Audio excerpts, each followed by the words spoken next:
India TV YouTube channel को subscribe करें और बेल आइकन दबाएं। नमस्कार, बहुत स्वागत है आपका। आपके साथ मैं हूं ज्योत्सना पाटनी। गुजरात के इन्वेस्टर समिट को पीएम मोदी संबोधित कर रहे हैं, सीधे लिए चलते हैं। अनफिट व्हीकल्स को एक साइंटिफिक मैनर में सड़कों से हटाने में ये पॉलिसी बहुत बड़ी भूमिका निभाएगी। देश के करीब करीब हर नागरिक, हर इंडस्ट्री, हर क्षेत्र पर इससे सकारात्मक परिवर्तन आएगा। साथियों, आप सभी जानते हैं कि देश की अर्थव्यवस्था के लिए मोबिलिटी कितना बड़ा फैक्टर है। मोबिलिटी में आई आधुनिकता ट्रैवल और ट्रांसपोर्टेशन का बोझ तो कम करती ही है, आर्थिक विकास के लिए भी मददगार साबित होती है। 21वीं सदी का भारत क्लीन, कंजेशन फ्री और कन्वीनियंट मोबिलिटी का लक्ष्य लेकर चले, ये आज समय की मांग है। और इसलिए सरकार द्वारा आज का ये कदम उठाया गया है और इसमें इंडस्ट्री के आप सभी दिग्गजों की, आप सभी स्टेक होल्डर्स की बहुत बड़ी भूमिका है। साथियों, नई scrapping policy waste to wealth, कचरे से कंचन के अभियान की सर्कुलर इकोनॉमी की एक अहम कड़ी है। ये पॉलिसी देश के शहरों से प्रदूषण कम करने और पर्यावरण की सुरक्षा के साथ तेज विकास की हमारी कमिटमेंट को भी दर्शाती है। रीयूज, रिसाइकल और रिकवरी के सिद्धांत पर चलते हुए ये पॉलिसी ऑटो सेक्टर में, मेटल सेक्टर में देश की आत्मनिर्भरता को भी नई ऊर्जा देगी। इतना ही नहीं, ये पॉलिसी देश में 10,000 करोड़ रुपए से अधिक का नया निवेश लाएगी और हजारों रोजगार का निर्माण करेगी। साथियों, आज जो प्रोग्राम हमने लॉन्च किया है उसकी टाइमिंग अपने आप में बहुत विशेष है। हम आजादी के 75वें वर्ष में प्रवेश करने वाले हैं। यहां से देश के लिए अगले 25 वर्ष बहुत महत्वपूर्ण है। इन आने वाले 25 साल में हमारे कामकाज के तरीका, हमारे रोजमर्रा के जीवन, हमारे व्यापार कारोबार में अनेक अनेक परिवर्तन होने वाले हैं, होंगे ही। जिस तरह टेक्नोलॉजी बदल रही है, हमारी लाइफस्टाइल हो या फिर हमारी इकोनॉमी, दोनों में बहुत बदलाव होगा। इस परिवर्तन के बीच हमारे पर्यावरण, हमारी जमीन, हमारे संसाधन, हमारे रॉ मटेरियल, इन सभी की रक्षा भी उतनी ही जरूरी है।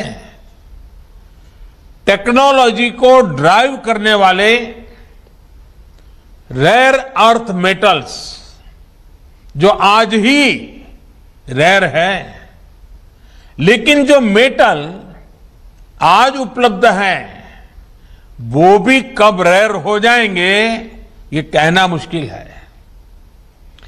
भविष्य में हम टेक्नोलॉजी और इनोवेशन पर तो काम कर सकते हैं, लेकिन जो धरती माता से हमें संपदा मिलती है वो हमारे हाथ में नहीं है। इसलिए आज एक तरफ भारत डीप ओशन मिशन के माध्यम से नई संभावनाओं को तलाश रहा है, तो वहीं सर्कुलर इकोनॉमी को भी प्रोत्साहित कर रहा है।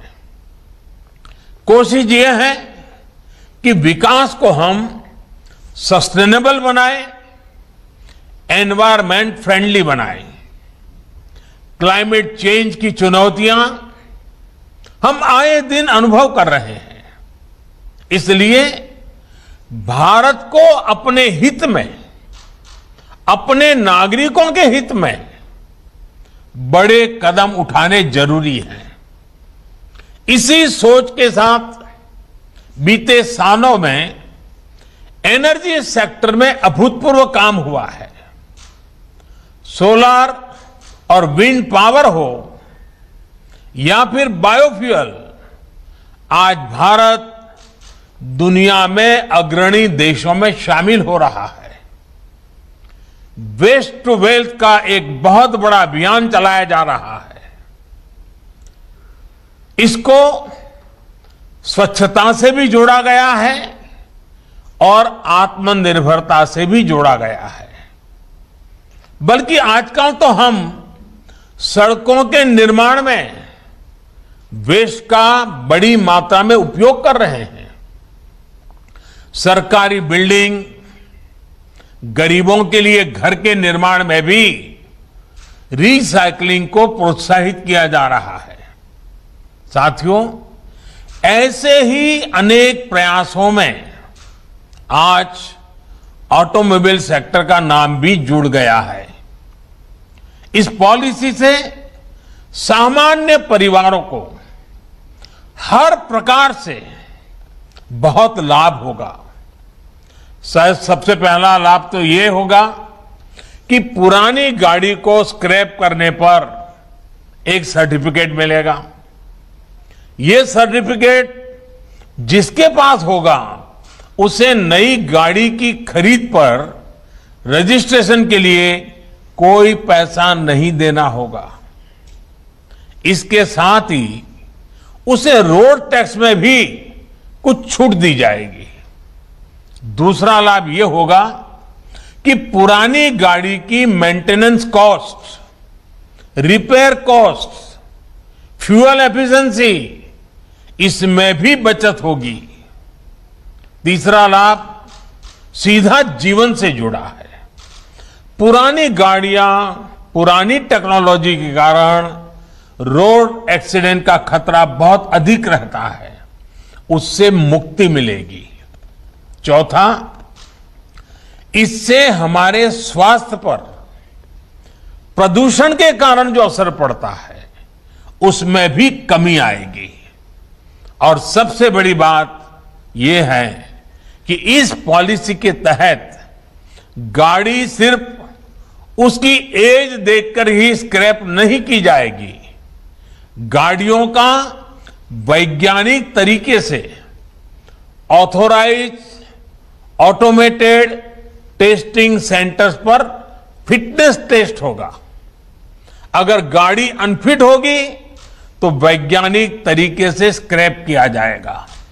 इसके लिए देश भर में जो रजिस्टर्ड व्हीकल स्क्रैपिंग फैसिलिटीज बनाई जाएगी वो टेक्नोलॉजी ड्रिवन हो, ट्रांसपेरेंट हो, ये भी सुनिश्चित किया जाएगा। साथियों, फॉर्मल स्क्रैपिंग पर क्या लाभ होता है, गुजरात ने तो उसे साक्षात अनुभव किया है और अभी नितिन जी ने भी इसका वर्णन किया। गुजरात के अलंग को शिप रिसाइकलिंग हब के रूप में जाना जाता है। अलंग दुनिया की शिप रिसाइकलिंग इंडस्ट्री में अपनी हिस्सेदारी तेजी से बढ़ा रहा है। शिप रिसाइकलिंग के इस इंफ्रास्ट्रक्चर ने यहां रोजगार के हजारों नए अवसर तैयार किए हैं। इस पूरे क्षेत्र में इंफ्रास्ट्रक्चर भी है और कुशल स्किल्ड मैनपावर भी है। ऐसे में जहाजों के बाद गाड़ियों की स्क्रैपिंग का भी ये बहुत बड़ा हब बन सकता है। साथियों, स्क्रैपिंग पॉलिसी से पूरे देश में स्क्रैप से जुड़े सेक्टर को नई ऊर्जा मिलेगी, नई सुरक्षा मिलेगी। विशेष रूप से स्क्रैपिंग से जुड़े जो हमारे कामगार हैं, जो छोटे कारोबारी हैं, उनके जीवन में बहुत बड़ा बदलाव आएगा। इससे कामगारों को सुरक्षित माहौल मिलेगा, संगठित क्षेत्र के दूसरे कर्मचारियों जैसे लाभ भी उनको मिल पाएंगे। इतना ही नहीं, स्क्रैप का काम करने वाले छोटे कारोबारी ऑथोराइज स्क्रैपिंग सेंटर्स के लिए कलेक्शन एजेंट्स का काम भी कर सकते हैं। साथियों, इस प्रोग्राम से ऑटो और मेटल इंडस्ट्री को बहुत बड़ा बूस्ट मिलेगा। बीते साल ही हमें लगभग 23,000 करोड़ रुपए का स्क्रैप स्टील इंपोर्ट करना पड़ा है, क्योंकि भारत में जो अभी तक स्क्रैपिंग होती है वो प्रोडक्टिव नहीं है। एनर्जी रिकवरी ना के बराबर है। हाई स्ट्रेंथ स्टील एलॉय की पूरी वैल्यू नहीं निकल पाती, और जो कीमती मेटल है उनकी रिकवरी भी नहीं हो पाती। अब जब एक साइंटिफिक टेक्नोलॉजी आधारित स्क्रैपिंग होगी तो हम रेयर अर्थ मेटल्स को भी रिकवर कर पाएंगे। साथियों, आत्मनिर्भर भारत को गति देने के लिए भारत में इंडस्ट्री को सस्टेनेबल और प्रोडक्टिव बनाने के लिए निरंतर कदम उठाए जा रहे हैं। हमारी ये पूरी कोशिश है कि ऑटो मैन्युफैक्चरिंग से जुड़ी वैल्यू चेन के लिए जितना संभव हो उतना कम हमें इंपोर्ट पर निर्भर रहना पड़े। लेकिन इसमें इंडस्ट्री को भी थोड़े एक्स्ट्रा एफर्ट्स की जरूरत है। आने वाले 25 साल के लिए आपके पास भी आत्मनिर्भर भारत का एक स्पष्ट रोड मैप होना चाहिए। देश अब क्लीन, कंजेशन फ्री और कन्वीनियंट मोबिलिटी की तरफ बढ़ रहा है। इसलिए पुरानी अप्रोच और पुरानी प्रैक्टिसेस को बदलना ही होगा। आज भारत सेफ्टी और क्वालिटी के हिसाब से ग्लोबल स्टैंडर्ड्स अपने नागरिकों को देने के लिए प्रतिबद्ध है। BS4 से BS6 की तरफ सीधे ट्रांजिशन के पीछे यही सोच है।